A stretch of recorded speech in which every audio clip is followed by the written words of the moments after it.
கர்த்தருடைய ஆவியானவர் உனக்கு சொல்லுகிறார், மனுஷனை பார்க்காதே, மனுஷனை பிரியப்படுத்தாதே, மனுஷனை பார்த்து வாழ்வதை நிறுத்திவிட்டு கர்த்தரை பார்த்து வாழும்படி வாழ்க்கையை ஒப்புக்கொடு. கர்த்தர் உனக்காக யாவையும் செய்து முடிப்பார். வேதம் சொல்கிறது, லூக்கா 21:17 முதல் 19 வாசித்து பாருங்கள். என் நாமத்தினால் நீங்கள் எல்லாரும் பகைக்கப்படுவீர்கள். வேதம் என்ன சொல்லுகிறது? என்னை ஆராதித்தால், ரட்சிக்கப்பட்டால், அபிஷேகம் பண்ணப்பட்டால், ஆராதனைக்கு வந்தால் பிரச்சனை முடிந்தது என்று சொல்லவில்லை. எல்லாரும் உன்னை பகைப்பார்கள், எல்லாரும் உன்னை நிந்திப்பார்கள். ஆனாலும் முடிவு பரியந்தம் நிலைத்து நிற்கிறவனே ரட்சிக்கப்படுவான்.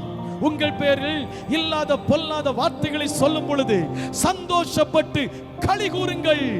அழுவதை நிறுத்து, துக்கப்படுவதை நிறுத்து, மனுஷனிடத்தில் போய் புலம்புவதை நிறுத்தி தேவ சமூகத்தில் நில்.